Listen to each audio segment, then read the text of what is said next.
Ito. Sinong mauuna? Ako. Ikaw, o sige. Ito, may question si mami. Bam, halimbawa, pumunta tayo, namasyal tayo sa SM. Tapos, nadaanan natin yung Jollibee.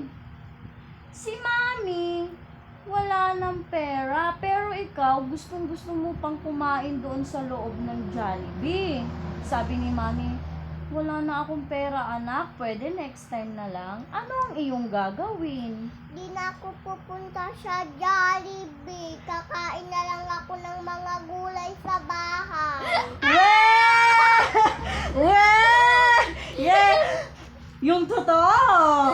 Sabi niya, alam niyo guys, eto guys, sabi niya, gusto ko parang ng Jollibee yung kahit ice cream lang.